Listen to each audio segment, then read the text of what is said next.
তিতুমির কলেজের স্বতন্ত্র বিশ্ববিদ্যালয় ঘোষণার দাবিতে আলটিমেটাম, শনিবার থেকে Barasat barricade two north city কর্মসূচি। তিতুমির কলেজকে স্বতন্ত্র বিশ্ববিদ্যালয় হিসেবে রাষ্ট্রীয় স্বীকৃতি দেওয়ার দাবিতে নতুন কর্মসূচি ঘোষণা করেছেন আন্দোলনকারী শিক্ষার্থীরা। শুক্রবার 31শে জানুয়ারি রাত 11:15টায় তিতুমির ঐক্য সংগঠনের পক্ষ থেকে জানানো হয়, শনিবার 1 ফেব্রুয়ারি বিকাল 4টার মধ্যে দাবি পূরণ না হলে Barasat barricade two north city কর্মসূচি শুরু হবে। অবরোধ কর্মসূচির ঘোষণা। শিক্ষার্থীরা জানিয়েছেন, যদি নির্ধারিত সময়ের মধ্যে দাবি পূরণ না হয় তাহলে রেল ও সড়ক পথ অবরোধের মাধ্যমে অনির্দিষ্টকালের জন্য Barasat barricade two north city আন্দোলন চালানো হবে। পাশাপাশি চলমান আমরণ অনশনও অব্যাহত থাকবে। তবে বিশ্ব ইজতেমার বিষয়টি বিবেচনায় রেখে শনিবার ভোর 6টা থেকে সকাল 11টা পর্যন্ত অবরোধ শিথিল রাখা হবে বলে শিক্ষার্থীরা জানিয়েছেন। এর আগে একই দাবিতে শুক্রবার রাতে গুলশান 1 মোড়ে 1.5 ঘন্টার বেশি সময় সড়ক অবরোধ করে রাখেন শিক্ষার্থীরা, যার ফলে রাজধানীর গুরুত্বপূর্ণ এই সড়কে যান চলাচল বন্ধ হয়ে যায়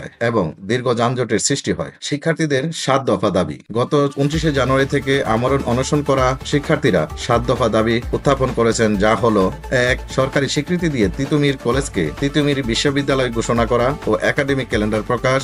2. বিশ্ববিদ্যালয় প্রশাসন গঠন করে 2024-25 শিক্ষাবর্ষের ভর্তি কার্যক্রম পরিচালনা। 3. শতভাগ শিক্ষার্থীর আবাসন ব্যবস্থা নিশ্চিত করা অথবা আবাসন খরচ সরকারকে বহন করতে হবে। 4. 2024-25 শিক্ষাবর্ষ থেকে আইন ও জার্নালিজম বিভাগ চালু করতে হবে। 5. পিএইচডি ডিগ্রিধারী যোগ্য শিক্ষক নিয়োগের মাধ্যমে একাডেমিক মানোন্নয়ন। 6. শিক্ষার মান উন্নত করতে আসন সংখ্যা সীমিত করা। আন্তর্জাতিক মানের গবেষণাগার নির্মাণের জন্য জমি ও পর্যাপ্ত অর্থ বরাদ্দ। প্রশাসনের প্রতিক্রিয়া। 2017 সালের ফেব্রুয়ারিতে শিক্ষার মান উন্নয়নের লক্ষ্যে প্রধানমন্ত্রী শেখ হাসিনার নির্দেশে রাজধানীর 7টি সরকারি কলেজকে ঢাকা বিশ্ববিদ্যালয়ের অধিভুক্ত করা হয়। সরকারি তিতুমির কলেজ তার মধ্যে অন্যতম। এর আগে প্রতিষ্ঠানটি জাতীয় বিশ্ববিদ্যালয়ের অধীনে ছিল। তবে দীর্ঘদিন ধরে শিক্ষার্থীরা বিশ্ববিদ্যালয়ের স্বীকৃতি পাওয়ার দাবি জানিয়ে আসছেন। তাদের অভিযোগ, অধিভুক্তির পর একাডেমিক কার্যক্রমে নানা জটিলতা তৈরি হয়েছে এবং প্রশাসন দীর্ঘদিন ধরে এ বিষয়ে কোনো কার্যকর ব্যবস্থা নেয়নি। শিক্ষা মন্ত্রণালয়ের অবস্থান। গত বৃহস্পতিবার 30শে জানুয়ারি